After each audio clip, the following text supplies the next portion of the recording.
വരദരം വിഷ്ണും ശശിവർണം ചതുർഭുജം പ്രസന്നവദനം ധ്യായേത് സർവവിഘ്നോപശാന്തയേ. ഗുരവേ സർവലോകാനാം ഭിഷജേ ഭവരോഗിണാം നിധയേ സർവവിദ്യാനാം ദക്ഷിണാമൂർത്തയേ നമഃ. സദാശിവസമാരംഭാം ശങ്കരാചാര്യമധ്യമാം അസ്മദാചാര്യപര്യന്താം വന്ദേ ഗുരുപരമ്പരാം. ശിവം ശിവകരം ശാന്തം ശിവാത്മാനം ശിവോത്തമം ശിവമാർഗപ്രണേതാരം പ്രണതോസ്മി സദാശിവം. സർവമംഗളമാംഗല്യേ ശിവേ സർവാർത്ഥസാധികേ ശരണ്യേ ത്രംബകേ ഗൗരി നാരായണി നമോസ്തുതേ. കൃഷ്ണായ വാസുദേവായ ഹരയേ പരമാത്മനെ പ്രണതക്ലേശനാശായ ഗോവിന്ദായ നമോ നമഃ.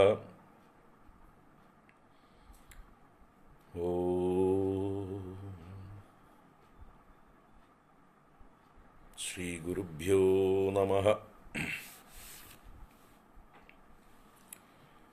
ഓം ജ്ഞാനിനാമപി ഛേദാംസി ദേവി ഭഗവതി ഹി സാ ബലാദാകൃഷ്യ മോഹായ മഹാമായാ പ്രയച്ഛതി.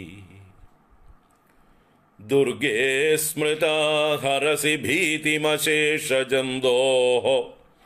സ്വസ്ഥൈ സ്മൃതാ മതിമതീവ ശുഭം ദദാസി. ദാരിദ്ര്യദുഃഖഭയഹാരിണി കാ ത്വദന്യാ സർവോപകാരകരണായ സദാർദ്രചിത്താ. സർവമംഗളമാംഗല്യേ ശിവേ സർവാർത്ഥസാധികേ ശരണ്യേ ത്രംബകേ ഗൗരി നാരായണി നമോസ്തുതേ. ശരണാഗതദീനാർത്തപരിത്രാണപരായണേ സർവസ്യാർത്തിഹരേ ദേവി നാരായണി നമോസ്തുതേ.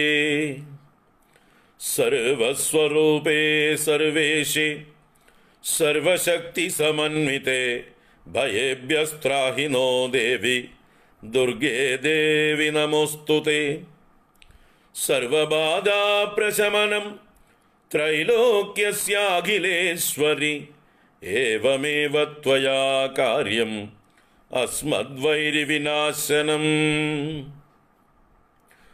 രോഗാനശേഷാനപഹംസി തുഷ്ടാ രുഷ്ടാ തു കാമാൻ സകലാനഭീഷ്ടാൻ ത്വാമാശ്രിതാനാം ന വിപന്നരാണാം ത്വാമാശ്രിതാ ഹ്യാശ്രയതാം പ്രയാന്തി. ഇതി ശ്രീ ദുർഗാ സപ്തശ്ലോകീ സമ്പൂർണാ. ഹരി ഓം. എല്ലാവർക്കും നമസ്കാരം. എല്ലാവർക്കും ശുഭസായാഹ്നം. എല്ലാവരും വരിക വരിക. വളരെ സന്തോഷം എല്ലാവരെയും വീണ്ടും വീണ്ടും കാണുന്നതിൽ.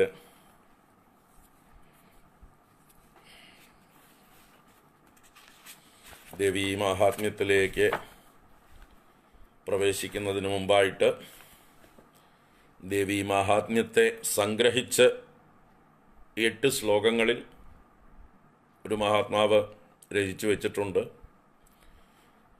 ഒരു ശ്ലോകം ഫലശ്രുതിയും കൂടി 9 ശ്ലോകങ്ങൾ. ആപതുന്മൂലന ശ്രീ ദുർഗാ സ്തോത്രം എന്ന് പറയും. ദേവീ മാഹാത്മ്യ സ്തോത്ര അഷ്ടകം എന്നും അതിന് പേര്. ദേവീ മാഹാത്മ്യ സ്തോത്ര അഷ്ടകം അല്ലെങ്കിൽ ആപതുന്മൂലന ദുർഗാ സ്തോത്രം. നിങ്ങൾ കേട്ട് പരിചയം ഉണ്ടാവും പലരും. എങ്കിലും അതൊന്ന് ചൊല്ലി ദേവിയുടെ പരിപൂർണമായിട്ടുള്ള അനുഗ്രഹം സമ്പാദിച്ച് നമുക്കതിലേക്ക് പ്രവേശിക്കാം. ഓം ലക്ഷ്മീശേ യോഗനിദ്രാം പ്രഭജതി ഭുജഗാദീശതൽപേ സദർപ്പൗ ഉത്പന്നൗ ദാനവൗ തത്ശ്രവണമലമയാംഗൗ മധും കൈഡബം ച ദൃഷ്ട്വാ ഭീതസ്യ ധാതുസ്തുതിഭിരഭിനുതാം ആശുതൗ നാശയന്തീം ദുർഗാം ദേവീം പ്രപദ്യേ ശരണമഹം അശേഷാപദുന്മൂലനായ. യുദ്ധേ നിർജിത്യ ദൈത്യസ്ത്രിഭുവനമഖിലം യസ്തദീയേഷു ധിഷ്ണ്യേഷു ആസ്ഥാപ്യ സ്വാൻ വിധേയാൻ സ്വയമഗമദസൗ ശക്രദാം വിക്രമേണ തം സാമാത്യാപ്തമിത്രം महिषमभिनिहत्यास्य मूर्धाधिरूढां दुर्गां देवीं प्रपद्ये शरणमहमशेषापदुन्मूलनाय. विश्वोत्पत्तिप्रणाशस्थितिविहृदि परे देवि घोरामरारित्रासात्रादं कुलं नः पुनरपि च महासङ्कटेष्वीदृशेषु आविर्भूया पुरस्तादिति शरणनमत् सर्वगीर्वाणवर्गां दुर्गां देवीं प्रपद्ये शरणमहमशेषापदुन्मूलनाय. हन्तुं शुम्भं निशुम्भं त्रिदशगणनुतां हेमडोलां हिमाद्रौ आरूढां व्यूढदर्पान् युधि निहतवतीं धूम्रदृक्चण्डमुण्डान् चामुण्डाख्यां दधानाम् उपशमितमहारक्तबीजोपसर्गां दुर्गां देवीं प्रपद्ये शरणमहमशेषापदुन्मूलनाय. ब्रह्मेश स्कन्दनारायण किटिनरसिंहेन्द्रशक्तिः स्वभृत्याः कृत्वा हत्वा निशुम्भं जितविबुधगणं त्रासिताशेषलोकम् ഏകീഭൂയാദശുംഭം രണശിരസി നിഹത്യാസ്ഥിതാം ആത്തഖഡ്ഗാം ദുർഗാം ദേവീം പ്രപദ്യേ ശരണമഹമശേഷാപദുന്മൂലനായ. ത്രായസ്വ സ്വാമിനീതി ത്രിഭുവനജനനി പ്രാർത്ഥനാ ത്വയി അപാർത്ഥ പാല്യന്ദേഭ്യർത്ഥനായാം ഭഗവതി ശിശവഃ കിം അനന്യാ ജനന്യാഃ തത്തുഭ്യം സ്യാം നമസ്യേത്യവനത വിബുധാഹ്ലാദി വീക്ഷാ വിസർഗാം ദുർഗാം ദേവീം പ്രപദ്യേ ശരണമഹമശേഷാപദുന്മൂലനായ. ത്രൈഗുണ്യാനാം ഗുണാനാം അനുസരണ കലാകേളിനാനാവതാരാം ത്രൈലോക്യത്രാണശീലാം ധനുജകുലവനീവന്നികീലാലലീലാം ദേവീം സച്ചിന്മയീം താം വിതരിത വിനമത്സത്രിവർഗാപവർഗാം ദുർഗാം ദേവീം പ്രപദ്യേ ശരണമഹമശേഷാപദുന്മൂലനായ. ഉത്പന്നാനന്ദചേതി സ്വയമവനിതലേ ശുംഭമന്യം നിശുംഭം ഭ്രാമര്യാക്യാരുണാക്യം പുനരപി ജനനി ദുർഗമാക്യം നിഹന്തും ഭീമാശാകംബരീതി ത്രുടിതരിബുബടാം രക്തദന്തേതി ജാതാം ദുർഗാം ദേവീം പ്രപദ്യേ ശരണമഹമശേഷാപദുന്മൂലനായ. ദുർഗാം ദേവീം പ്രപദ്യേ ശരണമഹമശേഷാപദുന്മൂലനായ. ദുർഗാം ദേവീം പ്രപദ്യേ ശരണമഹമശേഷാപദുന്മൂലനായ. യേതം സന്തഃ പഠന്തുസ്തവമഖില വിഭജ്ജാലതൂലാനലാഭം ഹൃന്മോഹദ്വാന്തഭാനുപ്രതിമമഖില സങ്കൽപ്പകൽപ്പദ്രുകൽപ്പം ദൗർഗം ദൗർഗത്യഘോരാതപതുഹിനകരപ്രക്യമംഹോ ഗജേന്ദ്രശ്രേണീ പഞ്ചാസ്യ ദേശ്യം വിപുലഭയദകാലാഹിതാക്ഷ്യപ്രഭാവം. ഓം ശ്രീ മഹാദേവ്യൈ നമഃ. ഓം ശ്രീ മഹാദേവ്യൈ നമഃ. ഓം ശ്രീ മഹാദേവ്യൈ നമഃ. ഓം നമശ്ചണ്ഡികായൈ. ഓം നമശ്ചണ്ഡികായൈ. ഓം നമശ്ചണ്ഡികായൈ.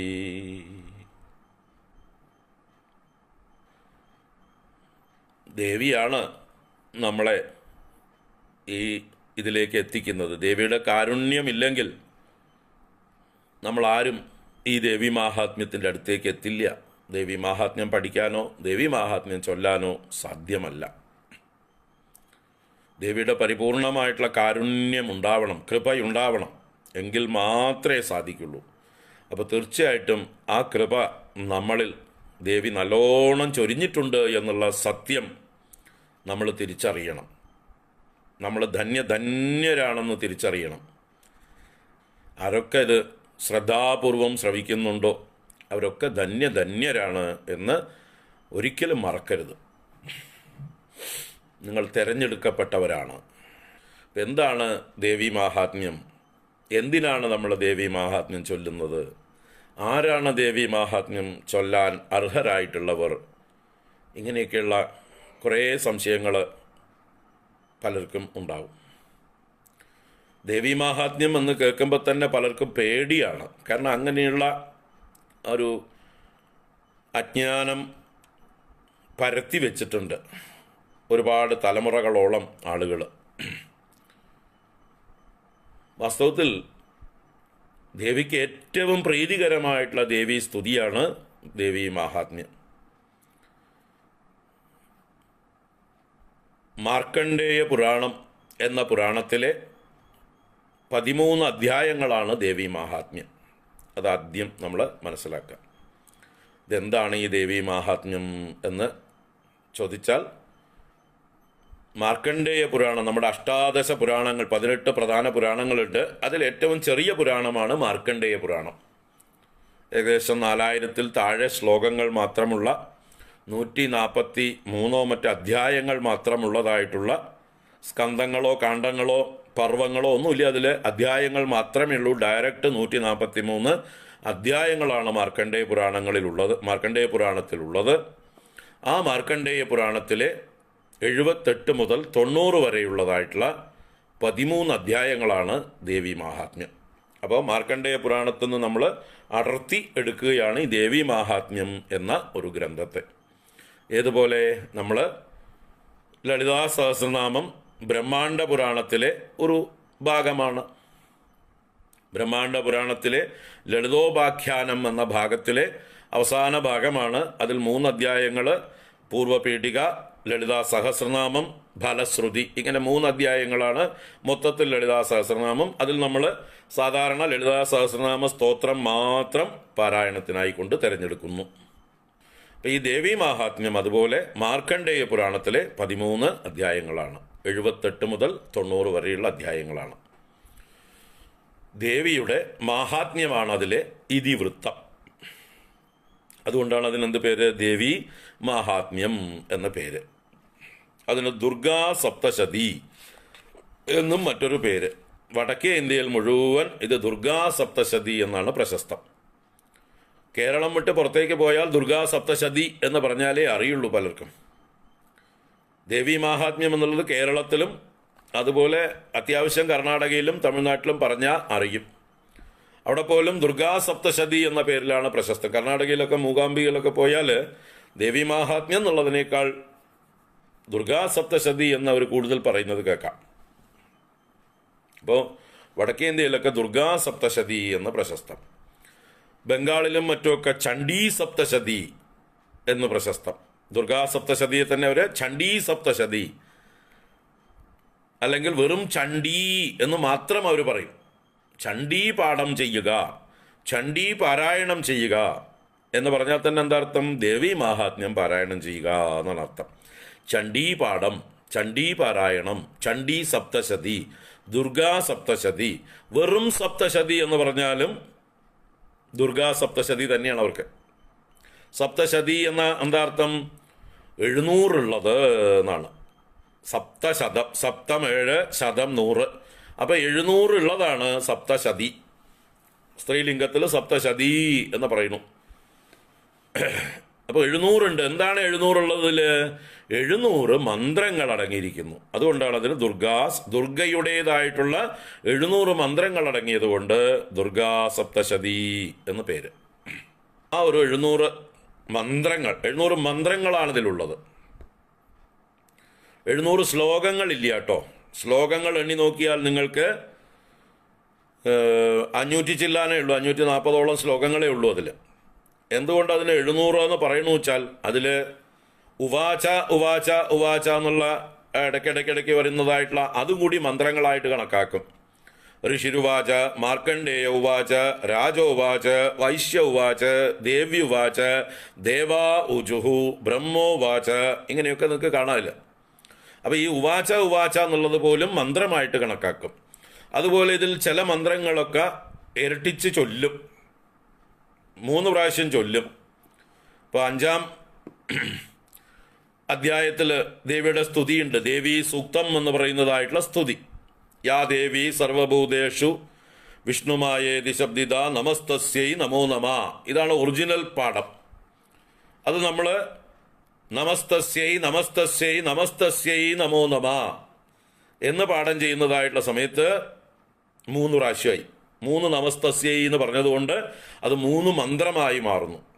യാ ദേവി സർവഭൂതേഷു വിഷ്ണുമായേതി ശബ്ദിത നമസ്തസ്യൈ നമസ്തസ്യൈ നമസ്തസ്യൈ നമോ നമഃ. അപ്പം ഇതിനെ 3 മന്ത്രങ്ങളായിട്ട് എണ്ണും.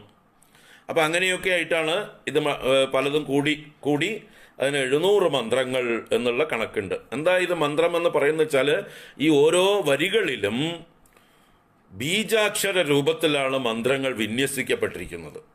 അത് മന്ത്രശാസ്ത്രം അറിയുന്നവർക്കേ അതറിയുള്ളൂ, ഏതാണ് ഇതിലെ മന്ത്രങ്ങൾ എന്നുള്ളത്. നമുക്ക് വ്യക്തമായിട്ട് കാണില്ല, അത് ഉള്ളിൽ ഇൻബിൽട്ട് ആക്കിയിരിക്കുകയാണ്. അതാണ് ഋഷിമാരുടെ മഹത്വം. നമ്മൾ അറിയാതെ ഈ കഥാഭാഗം, ഈ പാരായണം, ഈ ദേവീ മാഹാത്മ്യം എന്നതായിട്ടുള്ള ഈ മനോഹരമായിട്ടുള്ള സ്തുതി, അതിൻ്റെ കഥയും ആസ്വദിച്ചുകൊണ്ട് ഇങ്ങനെ ചൊല്ലുക. നമ്മൾ ചൊല്ലുന്നതായിട്ടുള്ള സമയത്ത് അതിൻ്റെ ഉള്ളിലുള്ളതായിട്ടുള്ള ബീജാക്ഷരങ്ങൾ ക്രമത്തിൽ നമ്മൾ ഉച്ചരിച്ചു പോകുന്നു, നമ്മൾ അറിയാതെ തന്നെ ഉച്ചരിച്ചു പോകുന്നു. അങ്ങനെ ഈ 700 മന്ത്രങ്ങളും ഈ ദേവീ മാഹാത്മ്യം പൂർണ്ണമായിട്ട് ചൊല്ലുമ്പോൾ ഉച്ചരിക്കപ്പെടുന്നു. അതിൻ്റേതായിട്ടുള്ള അനുഗ്രഹം നമ്മുടെ ശരീരത്തിൽ, നമ്മുടെ മനസ്സിൽ, നമ്മുടെ ബുദ്ധിയിൽ, നമ്മുടെ എന്താ പറയുക, എല്ലാം നമ്മുടെ പ്രാണശക്തിയിലാവട്ടെ, നമ്മുടെ ഓരോ സെല്ലിലേക്കും അതിൻ്റെ അനുഗ്രഹം ഉണ്ടാവും. അത് നമ്മൾ അറിഞ്ഞോ അറിയാതെയോ അത് വ്യാപിക്കും. ദേവിയുടെ കാരുണ്യം, ദേവിയുടെ അനുഗ്രഹം, ദേവിയുടെ ശക്തി ഓരോ സെല്ലിലേക്കും വ്യാപിക്കും. അതുപോലെ അന്തരീക്ഷത്തിലേക്കും വ്യാപിക്കും. നമ്മൾ ചൊല്ലുന്നു, ആ ചൊല്ലിയ മന്ത്രത്തിൻ്റെ ആ ഒരു പ്രതിധ്വനി, റെസണൻസ്, വൈബ്രേഷൻസ്, അത് അന്തരീക്ഷത്തെ മുഴുവൻ ശുദ്ധീകരിക്കും. അന്തരീക്ഷത്തിലുള്ള സർവ്വ ദോഷങ്ങളെയും അകറ്റും. രോഗങ്ങളെ, അണുക്കളെ എല്ലാം അകറ്റാൻ ശക്തിയുള്ളതാണ് ഈ മന്ത്രങ്ങളൊക്കെ. അതുകൊണ്ടാണ് നമ്മൾ ഈ മന്ത്രങ്ങളൊക്കെ, ദേവീ മാഹാത്മ്യത്തിലെ മന്ത്രങ്ങളൊക്കെ നിങ്ങൾ ചൊല്ലിയാൽ നിങ്ങൾക്ക് അടുത്ത് യാതൊരു ഭൂതപ്രേത പിശാചുക്കളോ ഒരു തരത്തിലുള്ള രോഗാദികളോ ഒന്നും വരില്ല എന്ന് പറയുന്നത്. പണ്ട് കാലത്ത് അറിവുള്ള ആളുകൾ, ബ്രാഹ്മണർ അല്ലെങ്കിൽ അതുപോലെയുള്ള ദേവീ മാഹാത്മ്യത്തെക്കുറിച്ച് അറിവുള്ള ആളുകൾ എവിടെ പോകുമ്പോഴും ഈ ദേവീ മാഹാത്മ്യ ഗ്രന്ഥം കയ്യിൽ കൊണ്ടു നടക്കുക പതിവുണ്ട്. അതൊരു ധൈര്യമാണ് അവർക്ക്. ഭൂതപ്രേത പിശാചുക്കൾ ബാധിക്കില്ല, ഒരു തരത്തിലുള്ളതായിട്ടുള്ള പീഡകളും അവർക്കുണ്ടാവില്ല. ആ ഒരു ധൈര്യം ആ ദേവീ മാഹാത്മ്യ ഗ്രന്ഥത്തിന് തന്നെ ഉണ്ടായിരുന്നു. ഗ്രന്ഥം വെറുതെ കൊണ്ടു നടന്നാൽ മതി. അപ്പം അങ്ങനെയുള്ള ദേവീ മാഹാത്മ്യ ഗ്രന്ഥം നമ്മുടെ ഓരോ ഗൃഹത്തിലും ഉണ്ടാവണം. കേരളത്തിൽ ഓരോ ഗൃഹത്തിലും ഉണ്ടാവണം, ഹിന്ദു ഗൃഹങ്ങളിലും ഉണ്ടാവണം. മറ്റുള്ളവരുടെ കാര്യം പറയണ്ട. നമ്മുടെ വീടുകളിൽ, ഹൈന്ദവ ഗൃഹങ്ങളിൽ ഓരോ ഗൃഹത്തിലും ഈ ദേവീ മാഹാത്മ്യ ഗ്രന്ഥം ഉണ്ടാവണം. ഗ്രന്ഥം എന്ന് പറഞ്ഞാൽ തന്നെ പണ്ട് ദേവീ മാഹാത്മ്യ ഗ്രന്ഥം എന്നാണ് അർത്ഥം. ഒരു വീട്ടിൽ ഗ്രന്ഥമുണ്ടോ ചോദിച്ചാൽ ദേവീ മാഹാത്മ്യ ഗ്രന്ഥമുണ്ടോ എന്നാണ് അതിൻ്റെ അർത്ഥം. നമ്മുടെ വിഷുക്കണിക്ക് ഒരു ഗ്രന്ഥം വെക്കണം. ഏത് ഗ്രന്ഥമാണ് വെക്കേണ്ടത് വെച്ചാൽ ഫസ്റ്റ് പ്രയോറിറ്റി ദേവീ മാഹാത്മ്യത്തിനാണ്. ദേവീ മാഹാത്മ്യം ഇല്ലാത്തവരാണ് രാമായണം പകുത്ത് വെക്കലും അല്ലെങ്കിൽ വേറെ ഏതെങ്കിലും ഗ്രന്ഥങ്ങളൊക്കെ വെക്കലും. നമ്മളിപ്പോൾ ശ്രീബോധി വെച്ചു. കർക്കിടക മാസത്തിൽ 31 ദിവസവും അല്ലെങ്കിൽ 32 ദിവസവും ശ്രീഭഗവതിയെ എഴുന്നള്ളിച്ചിരുത്തി. ആ ശ്രീബോധിയിൽ വെക്കേണ്ടത് ദേവീ മാഹാത്മ്യ ഗ്രന്ഥമാണ്. വാൽക്കണ്ണാടി, അഷ്ടമംഗല്യം ഇതൊക്കെ വെക്കുന്ന കൂട്ടത്തിൽ ദേവീ മാഹാത്മ്യമാണ് ഗ്രന്ഥരൂപത്തിൽ വെക്കേണ്ടത്. അതുപോലെ നവരാത്രി പൂജയ്ക്ക് പൂജിക്കേണ്ടതായിട്ടുള്ള ഗ്രന്ഥം ദേവീ മാഹാത്മ്യ ഗ്രന്ഥമാണ്. അപ്പോൾ ഗ്രന്ഥം എന്ന് പറഞ്ഞാൽ ദേവീ മാഹാത്മ്യമാണ്. അപ്പോൾ ഓരോ ഗൃഹത്തിലും ആ ദേവീ മാഹാത്മ്യ ഗ്രന്ഥം ഉണ്ടാവണം. പണ്ട് ഓലക്കെട്ടുകളുടെ രൂപത്തിലായിരുന്നു ഉണ്ടായിരുന്നത്. ഇന്നിപ്പോൾ അതൊന്നും ആരും ഇറക്കുന്നില്ല. അതൊക്കെ ദ്രവിച്ചു പോയി പഴയ ഓലക്കെട്ടുകളൊക്കെ. അപ്പോൾ ഇപ്പോൾ പുസ്തക രൂപത്തിലാണ് മതി. പുസ്തക രൂപത്തിലുള്ള ദേവീ മാഹാത്മ്യ ഗ്രന്ഥം ഓരോ ഗൃഹത്തിലും ഉണ്ടാവണം. എന്നിട്ടോ വെറുതെ പൂജിച്ചാൽ മാത്രം പോരാ, അത് പ്രത്യക്ഷ ദേവീ രൂപമാണ്. ദേവീ മാഹാത്മ്യ ഗ്രന്ഥം എന്ന് പറഞ്ഞാൽ പ്രത്യക്ഷ ദേവീ രൂപമാണ്. അതിനെ ചുവന്ന പട്ടിലൊക്കെ പൊതിഞ്ഞു വെക്കുക എന്നൊക്കെ ഉള്ളതായിട്ടുള്ള സമ്പ്രദായമുണ്ട്.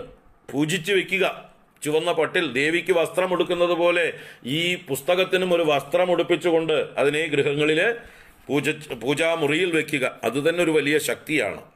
അപ്പം അങ്ങനെയുള്ള എന്താ പറയുക, അതിമഹത്തായിട്ടുള്ള ഒരു ഗ്രന്ഥമാണ് ദേവീ മാഹാത്മ്യം. അപ്പോൾ പണ്ട് നമ്മുടെ കേരളത്തിൽ ദേവീക്ഷേത്രങ്ങളാണ് ഏറ്റവും കൂടുതൽ. എവിടെ തടഞ്ഞു വീണാലും അമ്മയുടെ മടിയിലേക്കാണ് വീഴുക. അതാണ് കേരളം. കേരളത്തിൽ ഏറ്റവും അധികം ഉപാസിക്കപ്പെടുന്ന ദേവി ഭദ്രകാളിയാണ്.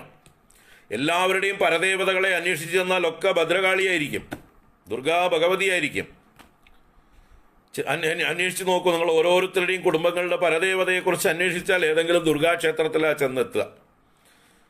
അപ്പോൾ കേരളത്തിൽ സമൃദ്ധമായിട്ട് ഓരോ ഗ്രാമത്തിലും ഓരോ ദേശത്തിലും ഓരോ കുടുംബത്തിനും പരദേവതയായിട്ട് ദേവീ ക്ഷേത്രങ്ങളാണ് ഉണ്ടായിരുന്നത്. അപ്പോൾ ആ ദേവീ ക്ഷേത്രങ്ങളിൽ അറിവുള്ള ആളുകൾ, പണ്ഡിതന്മാരായിട്ടുള്ള ആളുകൾ ഒക്കെ ദേവീ മാഹാത്മ്യം പാരായണമൊക്കെ ചെയ്തിരുന്ന ഒരു കാലം ഉണ്ടായിരുന്നു. പല പ്രശസ്ത ക്ഷേത്രങ്ങളിലും വലിയ ക്ഷേത്രങ്ങളിലൊക്കെ ദേവീ മാഹാത്മ്യ പാരായണത്തിനായിക്കൊണ്ട് തന്നെ പണ്ഡിതന്മാരെ നിയോഗിച്ചിരുന്നു. ദേവീ ഉപാസനയ്ക്ക് നമ്മുടെ സനാതനധർമ്മത്തിൽ ഏറ്റവും പ്രധാനമായിട്ടുള്ള 3 സ്തോത്രങ്ങളാണ് ലളിതാ സഹസ്രനാമം, ദേവീ മാഹാത്മ്യം, സൗന്ദര്യലഹരി. ഇനി ദേവീ മാഹാത്മ്യം നിത്യവും ചൊല്ലണം എന്നുള്ള താല്പര്യമുള്ളവർക്ക് അത് നിത്യവും ചൊല്ലാം. അതല്ലെങ്കിലോ ദേവീ മാഹാത്മ്യം വിശേഷ ദിവസങ്ങളിലെങ്കിലും ചൊല്ലുക. വെള്ളി, ചൊവ്വ മുതലായ ദിവസങ്ങളിൽ, പൗർണമി ദിവസങ്ങളിൽ, നവമി, അഷ്ടമി, ചതുർദശി മുതലായ ദിവസങ്ങളിൽ ഒക്കെ ദേവി പ്രീതികരമാണെന്ന് ഇതിൻ്റെ അവസാനം പറയുന്നുണ്ട്. ഇന്ന ദിവസങ്ങളിൽ ചൊല്ലിയാൽ എനിക്ക് ഏറ്റവും പ്രീതികരമാണ്. അത് അഷ്ടമി, നവമി, ചതുർദശി മുതലായിട്ടുള്ള ദിവസങ്ങൾ ഏറ്റവും പ്രധാനം. അതുപോലെ പൗർണമിയും പ്രധാനമാണ് ദേവിക്ക്. അപ്പോൾ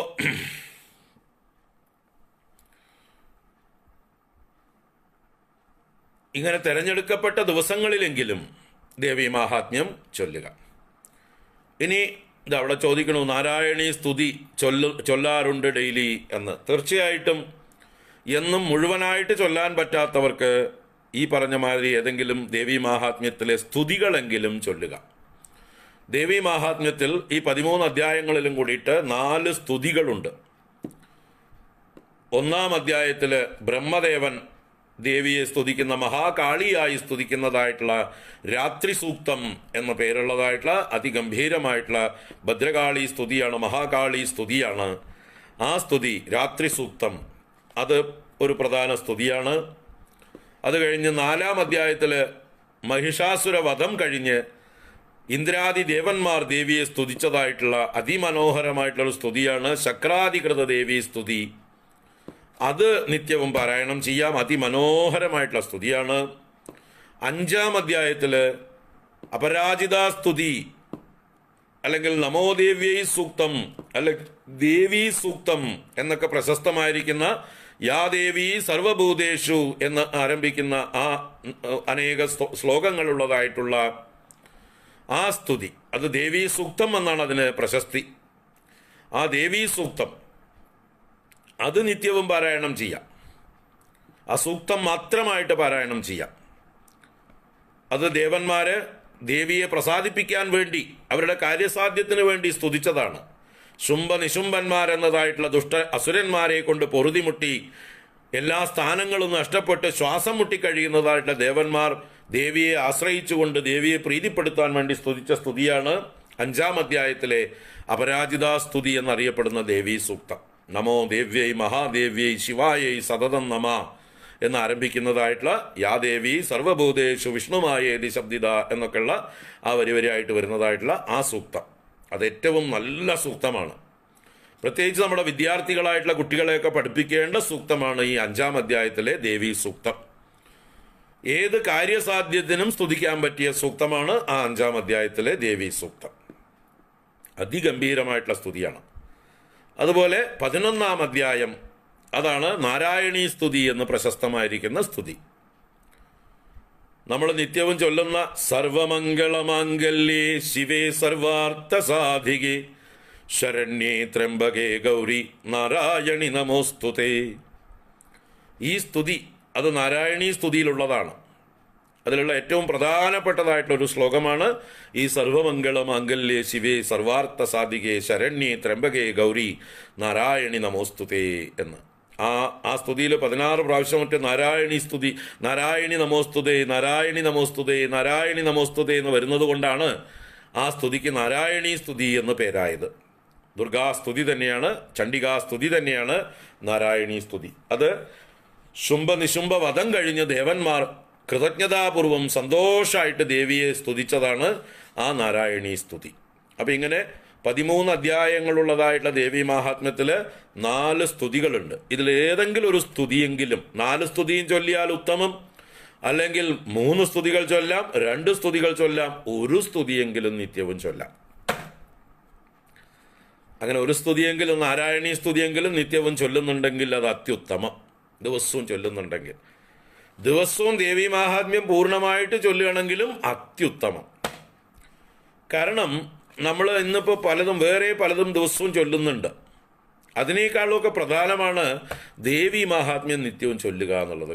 കാരണം ഇപ്പോൾ ഭഗവത്ഗീത അല്ലെങ്കിൽ നാരായണീയം അതൊക്കെ നല്ലത് തന്നെയാണ് നിത്യം ചൊല്ലുന്നത്, വേണ്ടാന്ന് പറയുന്നില്ല.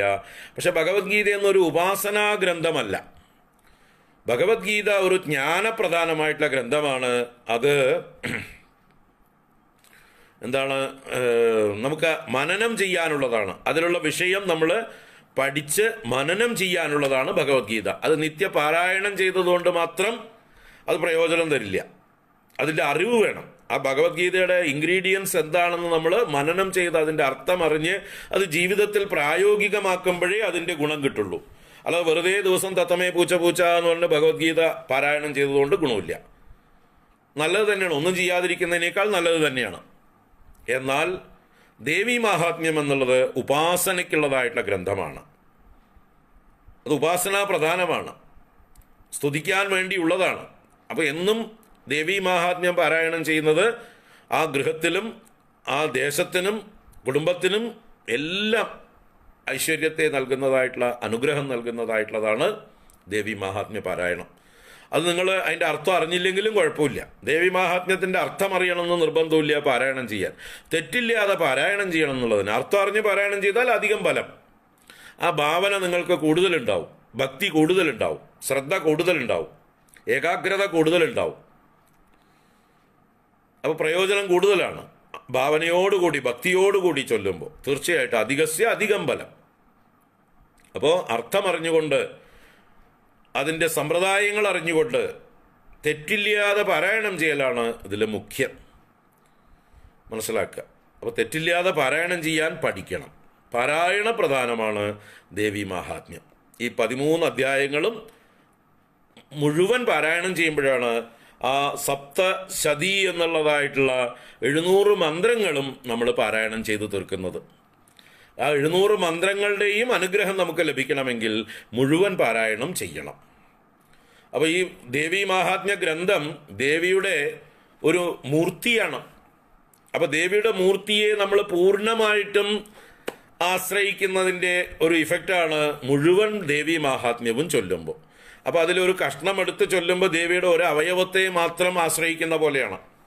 ദേവിയുടെ കയ്യിനെയോ കാലിനെയോ ഏതെങ്കിലും ഒരു ഭാഗത്തെയോ മാത്രം ആശ്രയിക്കുന്ന പോലെയാണ് ഏതെങ്കിലും ഒരു സ്തുതി മാത്രം നമ്മൾ ചൊല്ലുമ്പോൾ.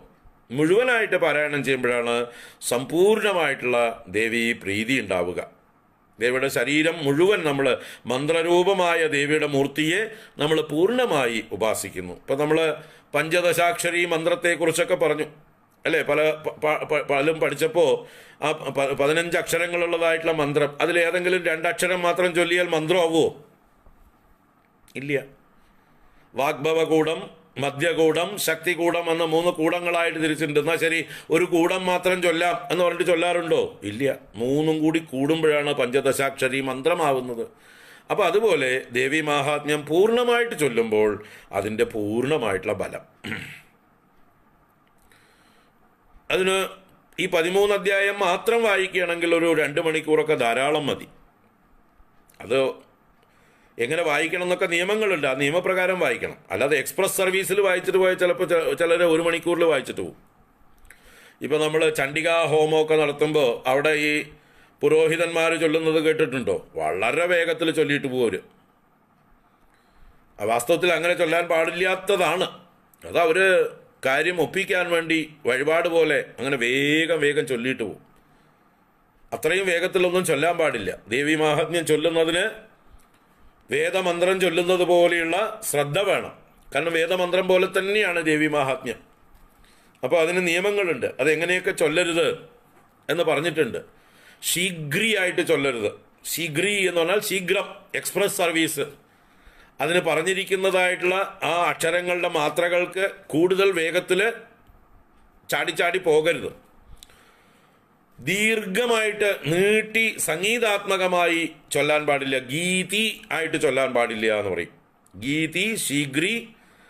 അതുപോലെ തലയാട്ടിക്കൊണ്ടിരുന്ന് ചൊല്ലാൻ പാടില്ല എന്ന് പറയും. ശിരക്കമ്പി, തലയാട്ടിക്കൊണ്ട് ശരീരത്തെ ഇളക്കിക്കൊണ്ട് മനസ്സും ബുദ്ധിയൊന്നും ഏകാഗ്രതയില്ലാതെ ഇങ്ങനെ ഇരുന്നുകൊണ്ട് ആടിക്കൊണ്ട് ശിരക്കമ്പികളായിട്ട് ചൊല്ലാൻ പാടില്ല.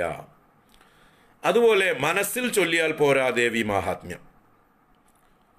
മനസ്സിൽ ജപിക്കുന്നത് പോലെ ജപിച്ചാൽ പോരാ ദേവീ മാഹാത്മ്യം. അത് സ്പഷ്ടമായിട്ട് മധ്യമ സ്വരത്തിൽ ചൊല്ലണം. ഉച്ചത്തിൽ നിലവിളിച്ചു കൂവേണ്ട കാര്യമില്ല. മനസ്സിൽ ചൊല്ലിയതും പോരാ, നല്ല സ്പഷ്ടമായിട്ടുള്ള വ്യക്തമായിട്ടുള്ള ശബ്ദത്തിൽ അടുത്തിരിക്കുന്ന ആളുകൾക്ക് വ്യക്തമായി കേൾക്കാൻ പാകത്തിൽ ചൊല്ലണം. അതാണ് അതിൻ്റെ ഒരു രീതി.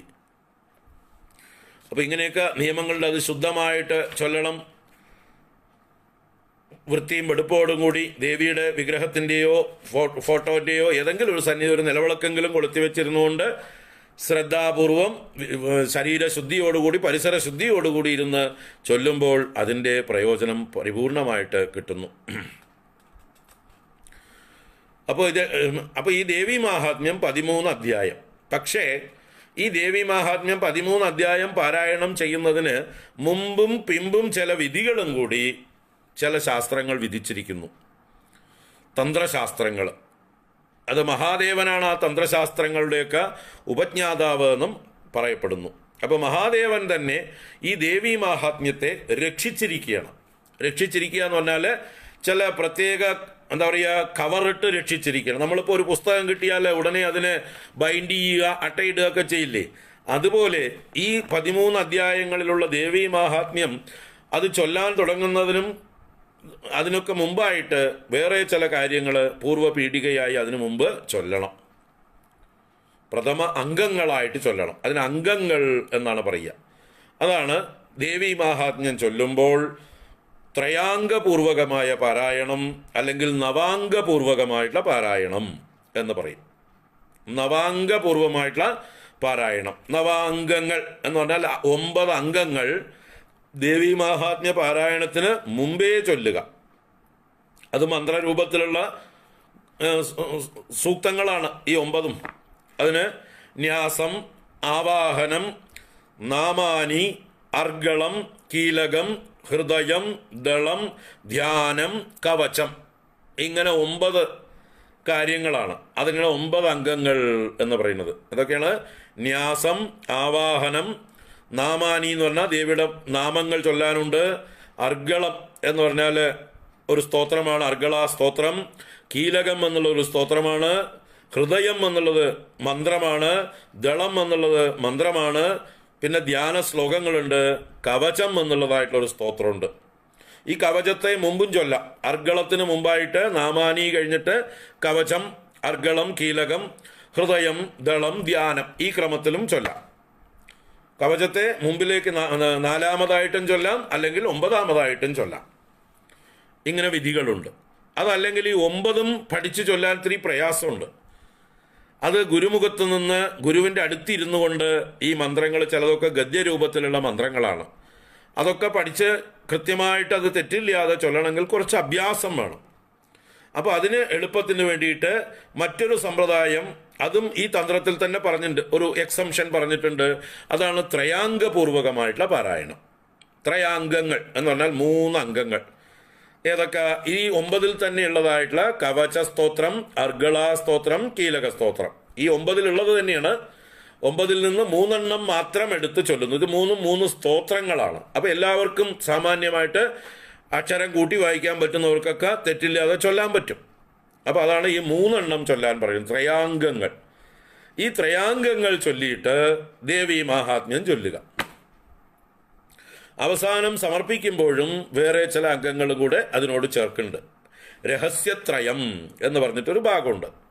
ദേവീ മാഹാത്മ്യത്തിൻ്റെ ഉപാസനാക്രമങ്ങളെയും അതിൻ്റെ മഹിമയെയും ഇതിലുള്ളതായിട്ടുള്ള ദേവിയുടെ അവതാരങ്ങളുടെ ചില ലക്ഷണങ്ങളെയും സ്വരൂപത്തെയും ഒക്കെ പറയുന്നതാണ് ഈ അവസാനത്തുള്ളതായിട്ടുള്ള രഹസ്യത്രയം.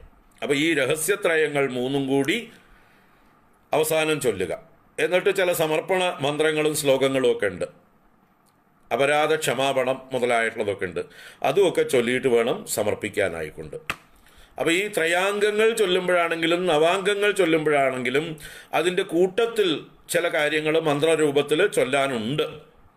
അതൊക്കെ ഗുരുമുഖത്തുനിന്ന് അഭ്യസിക്കേണ്ടതായിട്ടുള്ള മന്ത്രങ്ങളാണ്. അപ്പോൾ അതിനെക്കുറിച്ചൊക്കെ പറഞ്ഞു തരാം.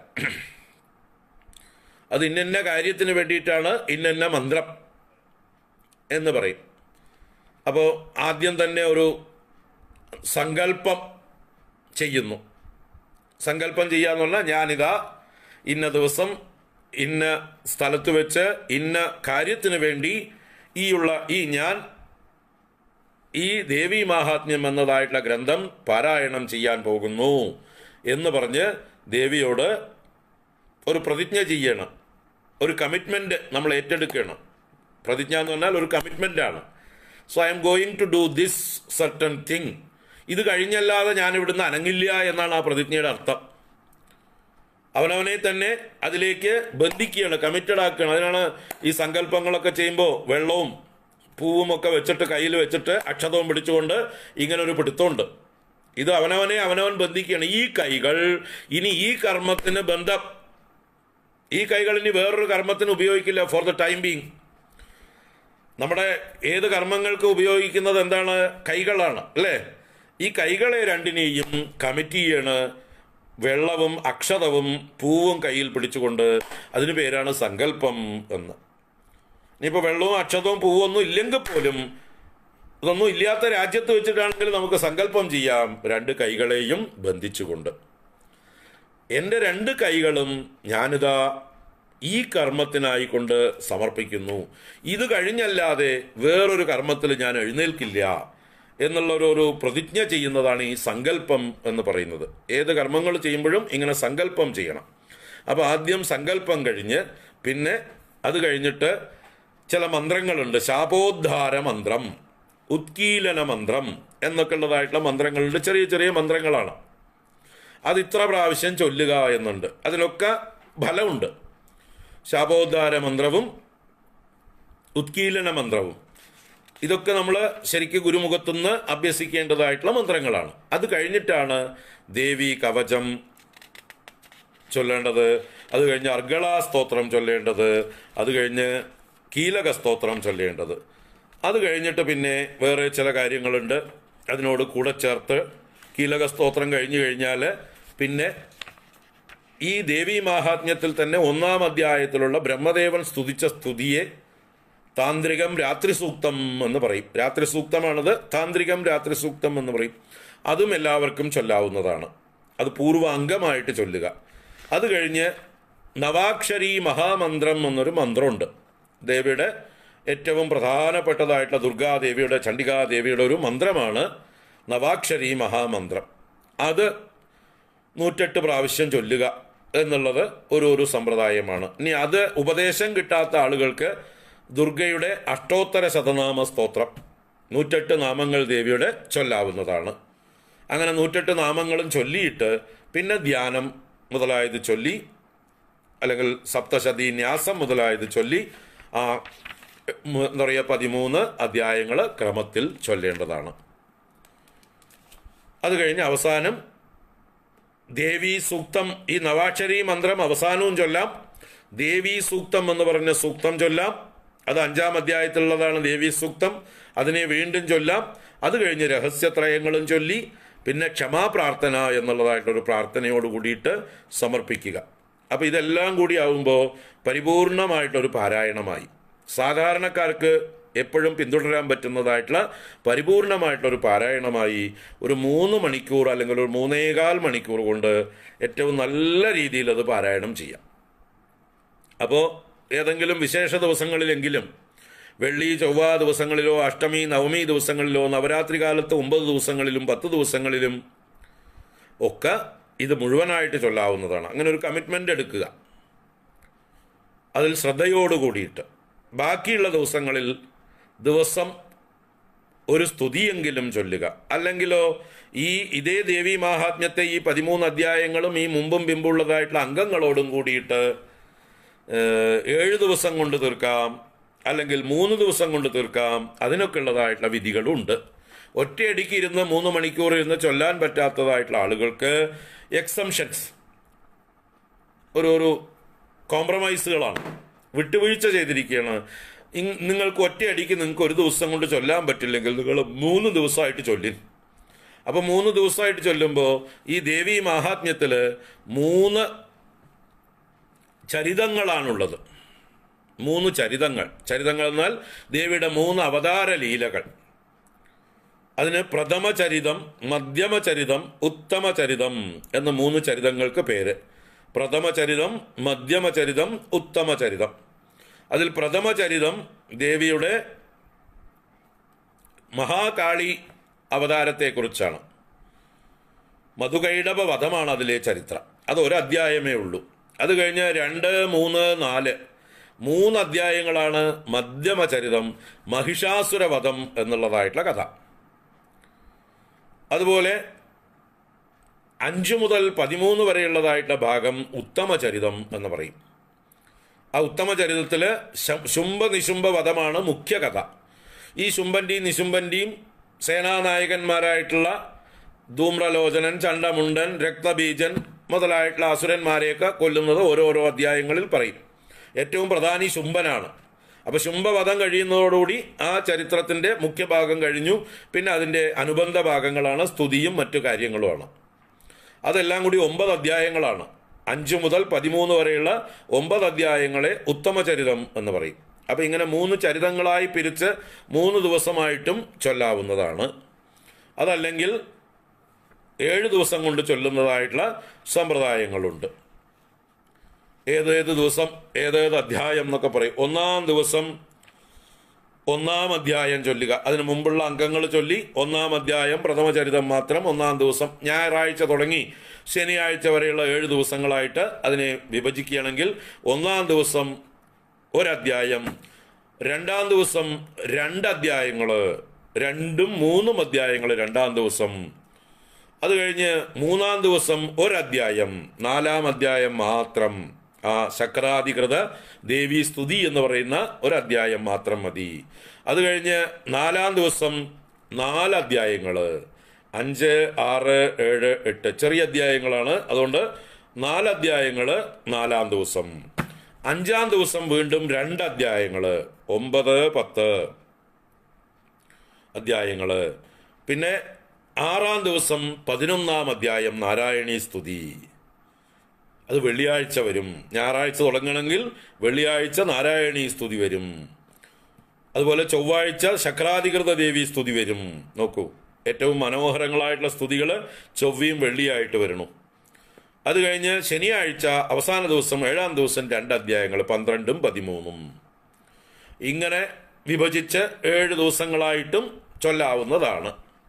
അപ്പോൾ 7 ദിവസം കൊണ്ട് പൂർത്തീകരിക്കാം. അപ്പോൾ അതിനെക്കുറിച്ചൊക്കെയുള്ള നിയമങ്ങളൊക്കെ ഉണ്ട്. അത് ഓരോന്നും നമുക്കിപ്പോൾ ഒറ്റ ദിവസം കൊണ്ട് എല്ലാം കൂടി അങ്ങോട്ട് പറഞ്ഞു തീർക്കാൻ പറ്റില്ല, വലിയ സംഭവമാണ്. അപ്പോൾ നമുക്ക് ക്ഷമാപ്രാർത്ഥന ചൊല്ലി സമർപ്പിക്കാം. ഓം അപരാധസഹസ്രാണി ക്രിയന്തേ അഹർനിശം മയാ ദാസോയമിതി മാം മത്വാ ക്ഷമസ്വ പരമേശ്വരി. ആവാഹനം ന ജാനാമി വിസർജനം പൂജാം ചൈവ ന ജാനാമി ക്ഷമ്യതാം പരമേശ്വരി. മന്ത്രഹീനം ക്രിയാഹീനം ഭക്തിഹീനം സുരേശ്വരി യത് പൂജിതം മയാ ദേവി പരിപൂർണം തദസ്തു മേ.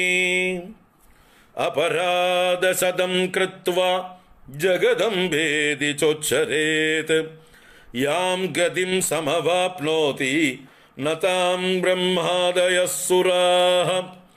സാപരാധോസ്മി ശരണം പ്രാപ്തസ്ത്വം ജഗദംബികേ ഇദാനീമനുകമ്പ്യോഹം യഥേച്ഛസി തദാ കുരു. അജ്ഞാനാദ് വിസ്മൃതേർഭ്രാന്ത്യാ യം ന്യൂനമധികം കൃതം തൽസർവം ക്ഷമ്യതാം ദേവി പ്രസീദ പരമേശ്വരി. കാമേശ്വരി ജഗന്മാതഃ സച്ചിദാനന്ദ വിഗ്രഹേ ഗൃഹാണാർച്ചാമി മാം പ്രീത്യാ പ്രസീദ പരമേശ്വരി. ഗുഹ്യാദിഗുഹ്യഗോപ്ത്രേ ത്വം ഗൃഹാണാസ്മത്കൃതം ജപം സിദ്ധിർഭവതു മേ ദേവി ത്വൽപ്രസാദാത് സുരേശ്വരി. ഓം ശ്രീ ദുർഗാർപ്പണമസ്തു. ഓം നമശ്ചണ്ഡികായൈ.